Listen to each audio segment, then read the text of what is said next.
যুবক যখন সেজদায় যায়, আহা, যুবক তো জানে না, ও তো জানে আমার চলায় জমিন কাঁপে, ও তো জানে যে আমার চলায় এলাকা কাঁপে।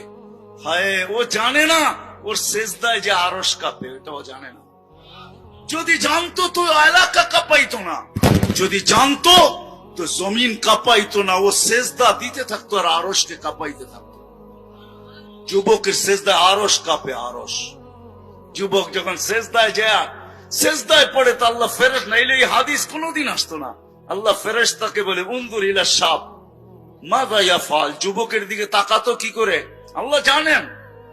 তো ফেরেশতা বলে, জাআলা আজলাহু ওয়া মাজালাহু লিআজলিক, সবকিছু বিসর্জন দিয়ে আপনার কুদরতি পায়ে মাথা ঠেকায়া দিছে।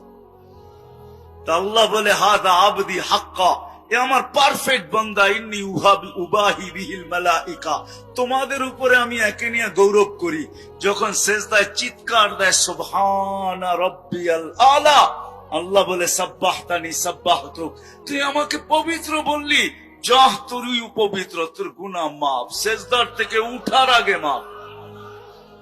আলাইতানি ফাআলাইতুক, মহান বললি, তুইও সৃষ্টির ভিতরে মহান, দুনিয়া আলারা তোকে কি দিবে, কিয়ামতের দিন আমি তোকে আরশের নিচে সুপার ডিলাক্স গ্যালারিতে বসাবো। গ্যালারিতে,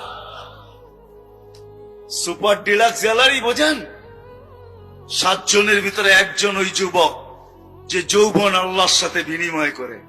আল্লাহ বলে তাকে আমি আরশের নিচে গ্যালারিতে বসাবো। সাবআতুন ইয়াযিল্লুহুমুল্লাহু তাহতা দিল্লি, দুনিয়াওয়ালারা তোকে কি দিবে? দুনিয়াওয়ালারা অতক্ষণ দিবে যতক্ষণ স্বার্থ আছে। হইতে পারে স্বার্থ শেষ তো তোমার এতিম বাচ্চা, তোমার দুধের শিশুকে এতিম করতে দুনিয়াওয়ালারা দ্বিধা করবে না, দ্বিধা করবে না। তোমার নববধূকে বিধবা বানাইতে দুনিয়াওয়ালারা দ্বিধা করবে না। অতদিন তুমি চামচ, যতদিন তুমি, বোঝেন? রাগ হয়ে গেলেন? যুবক পায়ে হাত রাখি, মাপ চাই তোমাদের কাছে। অতদিন তুমি দুনিয়াওয়ালাদের কাছে দাম পাবে যতদিন তুমি চামচ হবে, চামচ। আল্লাহ বলে আমার কাছে দাম ভিন্ন, সত্য এটি। এই জন্য আসেন আজকের মজলিস থেকে ওয়াদা করে উঠি,